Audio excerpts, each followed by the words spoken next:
ನಮಸ್ಕಾರ ಫ್ರೆಂಡ್ಸ್, ತಾವೆಲ್ಲ ಚೆನ್ನಾಗಿದ್ದೀರ ಅಂತ ಭಾವಿಸ್ತಾ ಇಂದಿನ ಉದ್ಯೋಗ ಮಾಹಿತಿ ತಮ್ಮ ಮುಂದೆ ಹಂಚ್ಕೊಳ್ಳೋಕ್ಕಿಂತ ಮುಂಚೆ ಯಾರೆಲ್ಲ ನಮ್ಮ ಯೂಟ್ಯೂಬ್ ಚಾನಲ್ನ ಸಬ್ಸ್ಕ್ರೈಬ್ ಮಾಡ್ಕೊಳ್ಳಿಲ್ವೋ ಅವ್ರು ಈ ಕೂಡಲೇ ನಮ್ಮ ಯೂಟ್ಯೂಬ್ ಚಾನಲ್ ಸಬ್ಸ್ಕ್ರೈಬ್ ಮಾಡ್ಕೊಳ್ಳಿ ಅಂತ ಹೇಳ್ತಾ, ಇಂದಿನ ಉದ್ಯೋಗ ಮಾಹಿತಿ ನಿಮಗೆ ಸಂಪೂರ್ಣವಾಗಿ ಗೊತ್ತಾಗಬೇಕಪ್ಪ ಅಂತ ಹೇಳಿದ್ರೆ ನಮ್ಮ ಈ ವಿಡಿಯೋ ನಿಂತಲ್ಲ ಸ್ವಲ್ಪ ಸ್ಕಿಪ್ ಮಾಡದೆ ಸಂಪೂರ್ಣವಾಗಿ ವಿಡಿಯೋ ನೋಡಿದಾಗ ಮಾತ್ರ ನಿಮ್ಗೆ ಇದರ ಸಂಪೂರ್ಣ ಮಾಹಿತಿ ಗೊತ್ತಾಗುತ್ತೆ ಅಂತ ಹೇಳ್ತಾ, ಇವತ್ತಿನ ಉದ್ಯೋಗ ಮಾಹಿತಿ ಏನಪ್ಪ ಅಂತ ಹೇಳಿದ್ರೆ ರೈಲ್ವೆ ಅಧೀನ ಸಂಸ್ಥೆ ಅಂದರೆ ರೈಲ್ವೆ ಅಧೀನ ಸಂಸ್ಥೆ ಅಂತ ಹೇಳಿದ್ರೆ dedicated freight corridor corporation of India ಅಂದರೆ DFCCIL.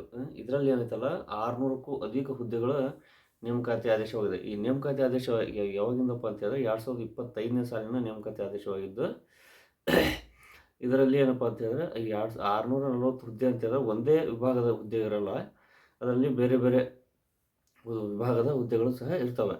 ಮತ್ತು ಇದಕ್ಕೆ ಸ್ಪರ್ಧಾತ್ಮಕ ಪರೀಕ್ಷೆ ಮೂಲಕ ಅಭ್ಯರ್ಥಿಗಳು ಏನಂತಲ್ಲ ಆಯ್ಕೆ ಪ್ರಕ್ರಿಯೆ ನಡೀತೈತೆ. ಅದಷ್ಟೇ ಅಲ್ಲದೆ ಇದು ಪರೀಕ್ಷೆ ಎಲ್ಲಿ ನಡೀತಪ್ಪ ಅಂತ ಹೇಳಿದ್ರೆ ನಮ್ಮ ಕರ್ನಾಟಕದ ಬೆಂಗಳೂರಿನಲ್ಲಿ ಇದು ಪರೀಕ್ಷೆ ಏನಂತಲ್ಲ ಫೆಬ್ರವರಿ 16ನೇ ತಾರೀಕಿನ ಈ ಪರೀಕ್ಷೆ ನಡೀತೈತೆ. ಮತ್ತು ಇದರಲ್ಲಿ ಹುದ್ದೆಗಳು ವಿವರ ಅಂತ ಹೇಳಿದ್ರೆ ನೀವು ಯಾವ್ಯಾವ ವಿಭಾಗ ಎಷ್ಟೆಷ್ಟು ಹುದ್ದೆ ಅದಾವಪ್ಪ ಅಂತ ಹೇಳಿದ್ರೆ, ಫೈನಾನ್ಷಿಯಲ್ ವಿಭಾಗಕ್ಕೆ 3 ಹುದ್ದೆ ಇದ್ದರೆ, ಜೂನಿಯರ್ ಮ್ಯಾನೇಜರ್ ಮತ್ತು ಎಲೆಕ್ಟ್ರಿಕಲ್ ಮತ್ತು ಸಿವಿಲ್ ವಿಭಾಗದಾಗ 100ಕ್ಕೂ ಅಧಿಕ ಹುದ್ದೆಗಳಂತಲ್ಲ ಖಾಲಿ ಇದ್ದಾವೆ. ಮತ್ತು ಅದಷ್ಟೇ ಅಲ್ಲದೆ ಎಕ್ಸಿಕ್ಯೂಟಿವ್ ಹುದ್ದೆ ಮತ್ತು ಸಿಗ್ನಲ್ ಮತ್ತು ಟೆಲಿಕಾಂ ವಿಭಾಗದಾಗ ಅಂತಲ್ಲ 75 ಹುದ್ದೆಗಳು ಅಂತಲ್ಲ ನೇಮಕಾತಿ ಆದೇಶವಾಗಿದೆ. ಅದಷ್ಟೇ ಅಲ್ಲದೆ 464ಕ್ಕೂ ಮಲ್ಟಿ ಟಾಸ್ಕಿಂಗ್ ಸಾಫ್ಟ್ ಹುದ್ದೆಗಳಿಗೆ ಏನಂತಲ್ಲ 464ಕ್ಕೂ ಅಧಿಕ ಹುದ್ದೆಗಳು ಅಂತಲ್ಲ ಈ ವಿಭಾಗದಾಗ ನಿಮ್ಗೆ ನೇಮಕಾತಿ ಆದೇಶವಾಗಿದೆ. ಮತ್ತು ಅದಷ್ಟೇ ಅಲ್ಲದೆ ಮತ್ತೇನು ಬೇಕಪ್ಪ ಅಂತ ಹೇಳಿದ್ರೆ ಇದಕ್ಕೆ ಅರ್ಹತೆ ಏನು ಬೇಕಪ್ಪ ಅಂತ ಹೇಳಿದ್ರೆ, ಯಾವ್ಯಾವ ವಿಭಾಗಕ್ಕೆ ಯಾವ್ಯಾವ ಅರ್ಹತೆ ಇದೆ ಅಂತ ಹೇಳಿದ್ರೆ, ICAIನಿಂದ CA ಮತ್ತು CMA ಅರ್ಹತೆ ಪಡೆದವರು ಏನಂತಲ್ಲ ಜೂನಿಯರ್ ಮ್ಯಾನೇಜರ್ ಹುದ್ದೆಗಳಿಗೆ ನೀವು ಅರ್ಜಿ ಸಲ್ಲಿಸ್ಬೋದು. ಅದಷ್ಟೇ ಅಲ್ಲದೆ ಸಿವಿಲ್ ಮತ್ತು ಎಲೆಕ್ಟ್ರಿಕಲ್ ವಿಭಾಗದ 3 ವರ್ಷ ಡಿಪ್ಲೊಮಾ ಪೂರ್ಣಗೊಳಿಸಿದವರು ಏನಂತಲ್ಲ ಎಕ್ಸಿಕ್ಯೂಟಿವ್ ಹುದ್ದೆಗಳಿಗೆ ಅರ್ಜಿ ಸಲ್ಲಿಸಬಹುದಾಗಿದೆ. ಮತ್ತು ಸಿಗ್ನಲ್ ಮತ್ತು ಕಮ್ಯುನಿಕೇಷನ್ ವಿಭಾಗದ ಹುದ್ದೆಗಳಿಗೆ ಏನಂತಲ್ಲ ಎಲೆಕ್ಟ್ರಿಕಲ್ ಮತ್ತು ಎಲೆಕ್ಟ್ರಾನಿಕ್ ಮತ್ತು ಕಮ್ಯುನಿಕೇಷನ್ ಅಥವಾ ಇದಕ್ಕೆ ಪೂರಕ ವಿಷಯಗಳಲ್ಲಿ ಏನಂತಲ್ಲ ಡಿಪ್ಲೊಮಾ ವಿದ್ಯಾರ್ಥಿ ಉಳ್ಳವರು ಈ ಕೆಲಸಗಳಿಗೆ ಪ್ರಯತ್ನಿಸ್ಬೋದು. ಮತ್ತು SSLC ಮತ್ತು ITI ಪಡೆದವರು ಪಾಸಾದವರು ಏನಂತಲ್ಲ MTS ಹುದ್ದೆಗಳಿಗೆ ಏನು ಬೇಕಪ್ಪ ವಿದ್ಯಾರ್ಥಿ ಬೇಕಂದರೆ SSLC ಅಥವಾ ITI ಏನಂತಲ್ಲ ನೀವು ಪೂರ್ಣಗೊಳಿಸಿರ್ಬೇಕು. ಅಂಥವ್ರು ಏನಂತಲ್ಲ ಈ ಹುದ್ದೆಗಳಿಗೆ ನೀವು ಅರ್ಜಿ ಸಲ್ಲಿಸ್ಬೋದು. ಮತ್ತು ಇದಕ್ಕೆ ಗರಿಷ್ಠ ವಯೋಮಿತಿ ಎಷ್ಟಿರ್ತಪ್ಪ ಅಂದರೆ, ಯಾವುದೇ ಹುದ್ದೆ ನೀವು ಅರ್ಜಿ ಸಲ್ಲಿಸ್ಬೇಕಪ್ಪ ಅಂತಂದರೆ ಕನಿಷ್ಠ 18 ವರ್ಷ ಅಂತಲ್ಲ ತುಂಬಿರ್ಬೇಕು.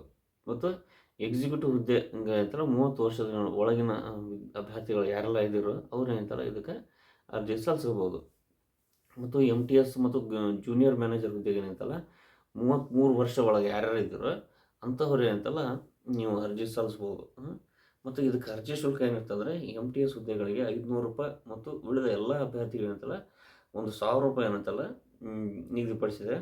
ಮತ್ತು SC ST ವಿಶೇಷಚೇತನರು ಮತ್ತು ಮಾಜಿ ಸೈನಿಕರು ಮತ್ತು ಮಾಜಿ ಸೈನಿಕ ತೃತೀಯ ಲಿಂಗಿ ಅಭ್ಯರ್ಥಿಗಳು ಏನಂತಲ್ಲ ಶುಲ್ಕ ವಿನಾಯಿತಿ ಇರ್ತದೆ. ನಾನೆಲ್ಲ ಏನು ಹೇಳ್ತೇನೆ ಇವರಿಗೆಲ್ಲ ಶುಲ್ಕ ವಿನಾಯಿತಿ ಇರ್ತದೆ. ಮತ್ತು ಅರ್ಜಿ ಸಲ್ಲಿಸೋ ಕೊನೆಯ ದಿನಾಂಕ ಯಾವಾಗಪ್ಪ ಅಂತ ಹೇಳಿದ್ರೆ ಇದೇ 2025 ಫೆಬ್ರವರಿ 16ನೇ ತಾರೀಕಿಗೆ ಏನಂತಲ್ಲ ಇದು ಅರ್ಜಿ ಸಲ್ಲಿಸೋಕೆ ಕೊನೆಯ ದಿನಾಂಕ ಇರ್ತದೆ. ಮತ್ತು ಅರ್ಜಿ ತಿದ್ದುಪಡಿ ಅಂದರೆ ನೀವು ಅರ್ಜಿ ಸಲ್ಲಿಸುವಾಗ ಏನಾದರೂ ದಾಖಲೆಗಳು ಹೆಚ್ಚು ಕಮ್ಮಿ ಏನಾದರೂ ಆಗಿತ್ತಂದರೆ ಅದನ್ನು ಸರಿಪಡಿಸೋಕೆ ಅಂತಲ್ಲ ಫೆಬ್ರವರಿ 23 ಮತ್ತು 27ನೇ ತಾರೀಕಿಗೆ ಏನೈತಲ್ಲ ನಿಮ್ಮ ಕಾಲಾವಕಾಶ ಇರ್ತದೆ. ನೀವು ಅದಕ್ಕೆ ಏನಂತಲ್ಲ ಆ ಸಮಯದಲ್ಲಿ ನೀವು ಅರ್ಜಿಗಳನ್ನು ತಿದ್ದುಪಡಿ ಮಾಡ್ಕೋಬೋದು. ಮತ್ತು ಇದಕ್ಕೆ ವಿಶೇಷ ಸೂಚನೆ ಏನಪ್ಪ ಅಂತ ಹೇಳಿದ್ರೆ 2 ಹಂತದ ಕಂಪ್ಯೂಟರ್ ಆಧಾರಿತ ಪರೀಕ್ಷೆ ಅಂತಲ್ಲ CBT ಮೂಲಕ ಅಭ್ಯರ್ಥಿ ಆಯ್ಕೆ ನಡೀತೈತೆ. ಈಗ ಆಯ್ಕೆ ಪ್ರಕ್ರಿಯೆ ಹೆಂಗೆ ನಡೀತಪ್ಪ ಅಂತ ಹೇಳಿದ್ರೆ 2 ಹಂತದ ಕಂಪ್ಯೂಟರ್ ಆಧಾರಿತ ಪರೀಕ್ಷೆ CBT ಮೂಲಕ ಅಭ್ಯರ್ಥಿ ಆಯ್ಕೆ ನಡೀತದೆ. ಮತ್ತು CBTಯಲ್ಲಿ mathematics, numeric ability, general awareness, general science ಮತ್ತು ಲಾಜಿಕಲ್ ರೀಸನಿಂಗ್, ಜನರಲ್ ಇಂಟೆಲಿಜೆನ್ಸ್ ಮತ್ತು ರೈಲ್ವೆ ನಾಲೆಜ್ ಬಗ್ಗೆ ಸಂಬಂಧಿಸಿದಂತೆ ಪ್ರಶ್ನೆ ಕೇಳಾಗತ್ತೆ. ಅದರಲ್ಲಿ ಏನು ಪ್ರಶ್ನೆ ಇರ್ತಪ್ಪ ಅಂತ ಹೇಳಿದ್ರೆ ಇವಷ್ಟೇ ಪ್ರಶ್ನೆಗಳು ಇರ್ತವೆ. ಮತ್ತೇನಪ್ಪ ಅಂದರೆ CBTಯಲ್ಲಿ ಅರ್ಹತೆ ಪಡೆದ ದೈಹಿಕ ಸಾಮರ್ಥ್ಯ ಪರೀಕ್ಷೆ ಕೂಡ ನಡೆಯುತ್ತೆ. ಯಾರೆಲ್ಲ ನೀವು CBTಯಲ್ಲಿ ಅರ್ಹತೆ ಪಡಿತೀರ ಅಂತ ಹೇಳ್ತಲ್ಲ ದೈಹಿಕ ಸಾಮರ್ಥ್ಯ ಪ್ರಶ್ನೆ ಇದು ಪರೀಕ್ಷೆ ಸಂಬಂಧ ಇರ್ತೈತೆ. ಮತ್ತು ತಪ್ಪು ಉತ್ತರಗಳಿಗೆ 1ರಿಂದ 4 ಅಂಕಗಳನ್ನು ಕಳೆಯಲಾಗುವುದು. ಯಾವುದಾದ್ರೂ ನೀವು ಒಂದು ತಪ್ಪು ಉತ್ತರ ಕೊಟ್ಟರೆ 1ರಿಂದ 4 ಭಾಗ ಅಂತಲ್ಲ ನಿಮಗೆ ಅಂಕಗಳನ್ನ ಕಡಿಮೆ ಮಾಡ್ತಾರೆ.